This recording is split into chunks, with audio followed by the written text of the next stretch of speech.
Your task will not be an easy one. Your enemy is well-trained, well-equipped, and battle-hardened. There is not a liberal America and a conservative America. There is the United States of America. Good night and good luck. Hi, folks, and welcome back to the Lincoln Project Podcast. I'm your host, Rick Wilson, and I am joined today by my friend and colleague at VoteRiders, of which I, full disclosure, am a board member of VoteRiders, Lauren Kunis, who's the Executive Director of VoteRiders. And I wanted to have Lauren on today because VoteRiders is doing something that is on the absolute front line of protecting and preserving Americans' right to vote. The country over the last few years, particularly from one party, have tried to ratchet down the ability of American citizens to exercise the franchise. They've tried to make it harder and harder over and over again by requiring increasingly difficult voter ID requirements in the states. VoteRiders is the solution to that. Lauren is the executive director and has implemented the VoteRider strategy in a number of states around the country and runs our national operations. Lauren, thank you so much for coming on the Lincoln Project Podcast today. In a more articulate way than I could manage, tell us what the mission of VoteRiders is, and then let's dive in on the work that's happening out in the states. Yeah, absolutely. And thank you for the invitation and for your service to VoteRiders. So VoteRiders is a national nonpartisan voting rights organization that is focused on the issue of voter ID. So we run nationwide voter education programs and provide free direct voter ID assistance to any eligible voter who needs it to get the ID that they need to cast a ballot in their state. We have been at this work since 2012, and I wish I had better news to share, but unfortunately our work is more important today than it ever has been before. Voter ID laws have been skyrocketing and proliferating across the country since we were founded in 2012, with a particular jump up since the 2020 election. And I'm sure we'll dive more into the reasons behind that later on today. But voter ID laws are now in place in 38 states across the country, more than ever before as we head into 2024. So we have been full steam year-round, day in and day out, doing everything we can to make sure that Americans know about changing voter ID laws in their state and have what they need to cast a ballot that counts. And that is our mission that we're privileged to carry out every single day. We want to make sure that voter ID laws do not keep any eligible voter from having a voice in our democracy. Now, a lot of the states, the argument they will make is we're trying to keep illegal aliens from voting and non-eligible citizens from voting, and therefore we have to require these ID requirements. But those ID requirements have become, it's not just like go down and pop in and get a driver's license anymore in most of these places. It's become much more difficult with the documents they demand, the level they want to hit. It's harder in a lot of these states to get a voter ID card than a driver's license these days. Talk to us about just how bad it's gotten especially in some of the more egregious examples in the states.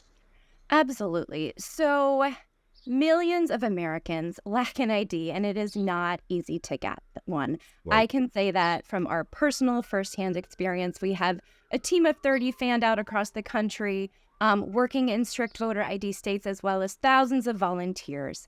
Right. All of us have probably avoided a trip to the DMV. We know it takes time, it costs money. Oftentimes the voters we assist don't just need a driver's license or a state ID card. They need an underlying document, like a social security card or a birth certificate. They need a marriage or divorce certificate to back up their name change, for example. Right. We recently worked with the Brennan Center, the Center for Democracy and Civic Engagement at the University of Maryland, and PublicWise to do the first national study on voter ID access in almost 20 years. And we found that almost 15% of voting age American citizens lacked an ID that had their current name and address on it, or lacked an ID at all. So this is, you get married and change your name, you move across town, but you don't feel like updating your driver's license. In an increasing number of states, that is going to be either a direct or indirect barrier to casting a ballot. And to your first part of the question as well, voter ID laws are set up to solve a problem that literally does not exist. So voter ID laws hypothetically, I hate even giving oxygen to this statement, Right. but voter ID laws are hypothetically set up to prevent in-person fraud at the polls. That is vanishingly rare. It's so vanishingly rare that like when we get an instance of it or two, it is Right, it's headlines. and it makes the news because it's hilarious, but it is so inconsequential that it does not even matter. And when it comes to non-citizen voting in federal elections, again, that is a phenomenon that does not exist. But what we know from this same recent research is that putting in place requirements to show citizenship, to register to vote or to vote, would disenfranchise tens of millions of Americans who don't have documentary proof of citizenship readily available. So this is a phenomenon of legislation that is solving for a problem that doesn't exist and creating a huge problem in the process. So that whole underpinning of this fear mongering about voter fraud and about illegal aliens voting and all these other things, I've written about this and studied this for years. And folks, I'm from Florida. It is one of the places where if there was going to be voter fraud at scale, we'd do it, because Florida is what it is. It doesn't exist. It's onesie twosie stuff in Miami where some guy gets his cousin's voter reg and votes twice. It's weird stuff at the Villages where Trump supporters vote in their home state and then they vote at the Villages where they have their retirement home. And so it's de minimis. It's a small ball problem. But an awful lot of this, we have to speak the truth about what it is. An awful lot of this, it's not that they don't want illegal aliens voting. They don't think that really exists either. A lot of this is because older and African-American voters lack the same infrastructure of paperwork and proof of residence and proof of citizenship and the Social Security cards and all those other things that many other Americans have. And the side that's pushing these laws understands that very clearly. Talk to us a bit about what are some of the communities and places in the country that have the worst problems of this and that simultaneously have bad voter ID laws? Absolutely. So what our research found is that many of the communities that are already underrepresented at all levels of our electorate and in society and in political leadership are the most likely to lack the form of ID that is increasingly required to vote. So age was actually the single most powerful predictor of whether or not someone had an updated state ID card or driver's license with their current name and address on it. And particularly the youngest slice of the electorate. So 18 to 19-year-olds lacked ID at far higher rates than even their slightly older, it feels weird to say older for a 20-year-old, but their older peers ages 20 to 24. So young people... Let me interrupt you for 1 second. Is part of that because the younger generation are less likely to drive? Yes, absolutely. Yeah, That's part of it. So there's been a ton of research that's really interesting that shows that with, Uber and Lyft readily available, or, increasing urbanization, or for whatever reason, maybe, when I was a teenager, I had to drive to see my friends, but now teenagers can text them. So there are a lot of different reasons for why young people are less likely to drive. Also, young people are far more transient. So it's not just people who don't have an ID, but also, I was born in Ohio, but I go to college in Wisconsin.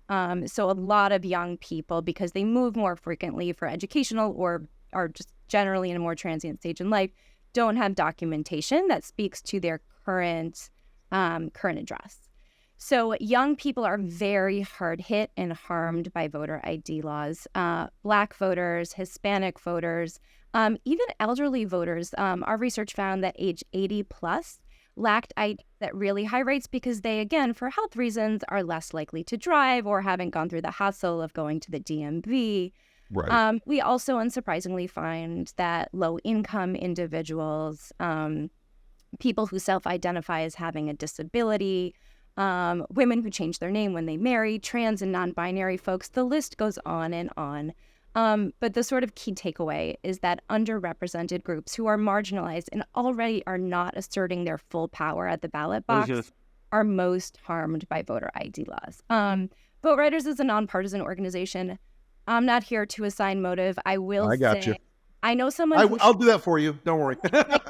Someone who's great at that, and he should totally do that. But, but I will say, voter ID laws can easily be weaponized. They are a way to Sure. sort of demographically gerrymander the electorate and say, I like how gun owners vote. So I will say a handgun permit is an accepted form of ID at the polls.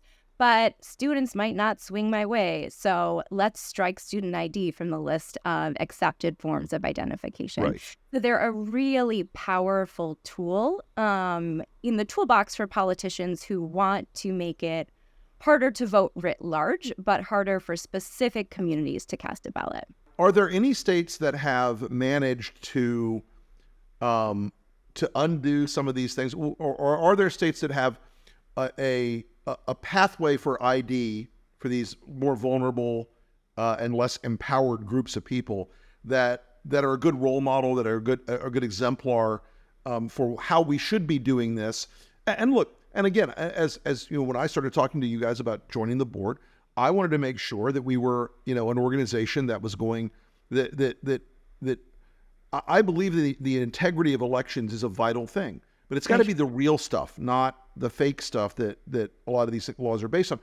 Are there states that are doing this right, where they're saying, okay, we're going to make sure that this 85-year-old grandma who doesn't drive anymore, can go out and still cast a vote? Are there states that help people more effectively and that we should be looking at as an example? Yeah, absolutely. And that's a great question. I was just in Detroit last week and speaking with organizations on the ground in Michigan. And Michigan is a great example of a state that does have a voter ID law, but as far as ID laws go, it is more inclusive and makes casting a ballot more accessible for more people. So they have lots of different options for what you can present at the polls. And they also have a very simple way to cast a regular ballot if for whatever reason you don't have an ID or you forgot to bring it, and they don't ask questions, and you can still cast a regular ballot and have it counted by signing a simple form. Basic provisional. Exactly. But not even a provisional ballot, because a provisional, you'd have to take extra steps to make it count. Okay. In Michigan, you can cast a regular ballot. Virginia is another example. Other states with sort of varying levels of strictness have ways for voters without an accepted form of ID to still cast a ballot at the polls. And in speaking to groups on the ground in Michigan, they say they really appreciate that. Their messaging is, if you have an ID, bring it. But if you do not, that's okay too. And do not stay home on election day. Right. The challenge that we have in states like that is fighting misinformation. We know from our decade plus of experience, but also the research we did, that voter ID laws, particularly because they're changing so much, cause a lot of confusion. So over half of voters in strict photo ID states didn't know they needed to bring that form of ID, and vice versa. I live in DC where we don't have a voter ID law, and I can't tell you how many times someone says, oh, I want to vote, but I don't have an updated driver's license. I've registered to vote here, but I don't have ID, Right. and you do not need it. So I think the power of voter ID laws to disenfranchise people indirectly because of voter intimidation and misinformation is also really something that needs to be uplifted as we think about how we can drive big turnout. Sure. Speak to us a little bit about the voter intimidation. I know in Florida, Ron DeSantis has formed an electoral police, which, as you can imagine, is going to go about as well as everything else Ron DeSantis does, constitutionally speaking. And its purpose is to scare people. Yeah. Where they tell them, if your ID is wrong, you could be criminally liable. We could report you if we find out you have a warrant. And it's pure, unabashed, unashamed intimidation. Talk to us about how that has become a part of these voter ID laws in some of these states that are the most restrictive. Absolutely. Voter ID laws are a particularly powerful way for hyper-partisan poll workers or election police, or even a poll worker who's trained by the local election office who may have, explicit or tacit bias. Many studies have shown that voters of color, that young people are asked for ID at higher rates. than others. And a lot of people self-select and stay home because they are scared of having an unpleasant and scary experience at the polls. And that hurts me so deeply as a voting rights advocate, but particularly when I think about young people going to the polls. A lot of students are really excited to cast a ballot for the first time, and it can be such an off-putting and disheartening experience when you try to do that and you're turned away, or when you feel kind of harassed when someone is like, I don't know, is that student ID card okay? I'm not sure. Because these laws are so complicated and confusing and changing, we also see a lot of poll workers who aren't even part of the election police, who don't even have a sort of, scary front, just not knowing the laws and, mistakenly asking people for something that they do not need. And when I think about our youngest voters, we all know that you're more likely to vote if you do it the first time you can. And if you do it, it becomes a habit. It becomes part of your identity and something you do. And if you have an uncomfortable experience when you are at college in Georgia and register to vote there, but then are told your student ID doesn't work, that can be really discouraging and impact not just the current election, but whether or not you go to vote in future ones. That's a really great point, Lauren. And I think that it's important to emphasize again, VoteRiders is nonpartisan. And as a probably one of the more conservative people that looks at this, I believe that the right to vote and the exercise of the franchise is fundamental if you want to preserve a republic based on democratic principles. And that closing off and sort of curating who the voters should be represents a really dark tendency in our politics right now. Okay. And that it should be something that Republicans should reject and conservatives should reject as well, because it really speaks to a more authoritarian style, sort of performative, what I call performative democracy. Look, Saddam Hussein got reelected every 2 years with 105% of the vote. And it wasn't real. But a real democracy, and God, the whole high school, senior, college, freshman, we live in a republic. Okay, it's a republic based on democratic principles, y'all. Just breathe.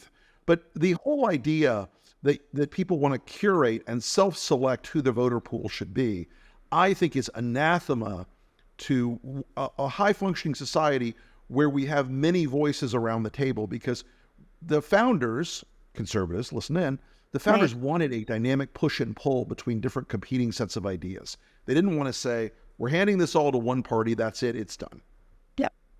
Absolutely. And as you rightly know, VoteRiders is a nonpartisan organization. I will push back until my last breath on any assertion that our work is anything but that. We feel very strongly that helping every eligible voter cast a ballot is patriotic. It's not partisan. Yep. And when we look at the sheer number of people impacted by voter ID laws, those people, they span political ideologies and parties. I was speaking to a group of college students from my alma mater a couple weeks ago, and I was talking about the tens of millions of voters who don't have the form of ID you increasingly need to vote and who are confused. And someone raised their hand and they were like, doesn't that affect everyone? Isn't that making it harder for everyone to vote? And why would politicians really relentlessly pursue this? And I said, it's a great question. And yes, the answer is yes. These impact eligible voters across the country. They harm and undermine our representative democracy. And the way to build trust in elections is by making it easy to participate, by making people feel like they have access to the ballot box. They don't feel intimidated by going to the polls, and they feel confident that their ballot will count. That is the way to build trust in elections. I feel strongly we need to continually build trust in elections, but I profoundly disagree with the assertion that making it harder to vote by passing more voter ID laws is the way to build that trust. Mm-hmm.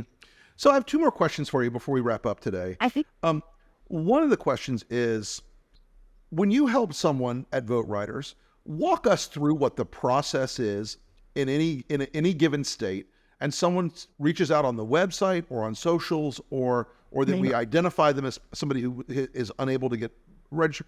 Walk us through the process of how it, and I know it's a little different in every state. What happens when someone reaches out to VoteRiders and says, help? I can't get registered to vote. What do I do?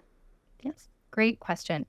So voters can contact us in a range of ways. Shameless plug. If you go to our website, voteriders.org/free help, you can get started. We also have a helpline. You can call or text at 866-ID2-VOTE to ask questions about voter ID laws in your state, to request free help.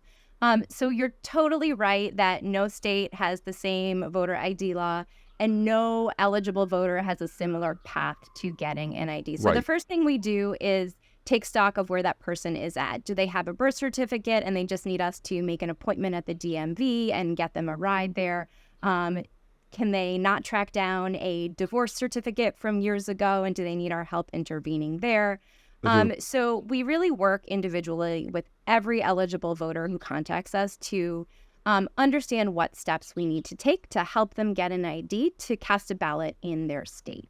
I really take pride in our soup to nuts approach. We cover every single cost along the way. We're grateful for a partnership with Lyft this year that lets us get people to ID offices for free.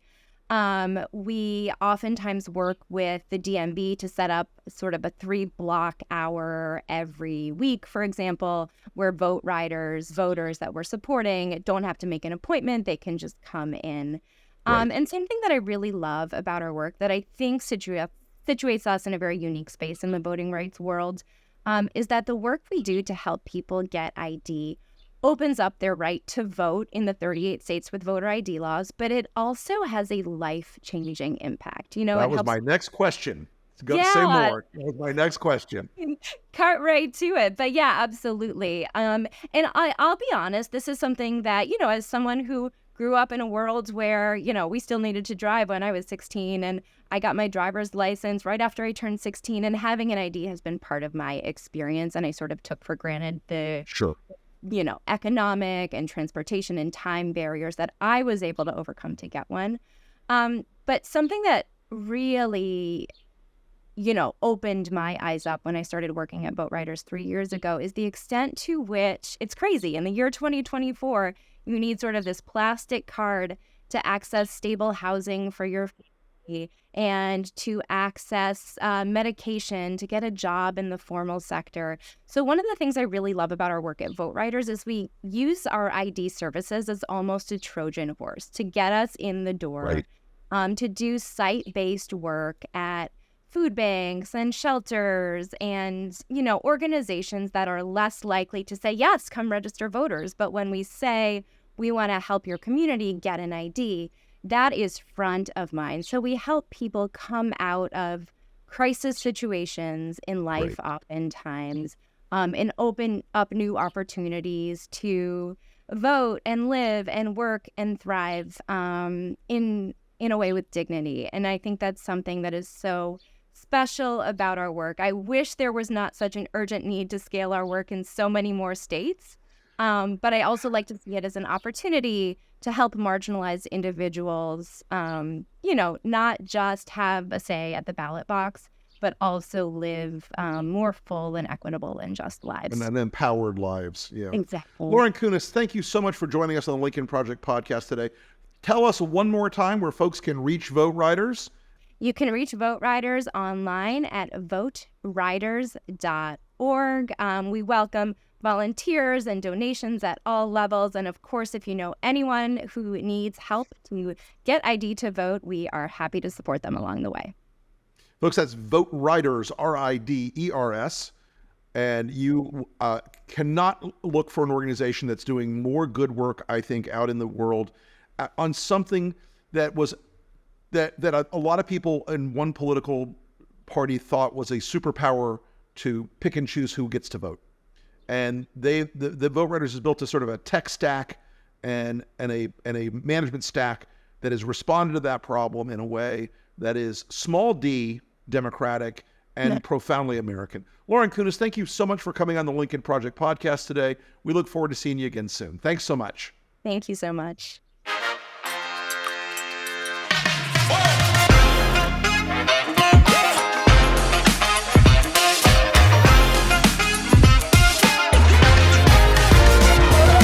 Good night and good luck.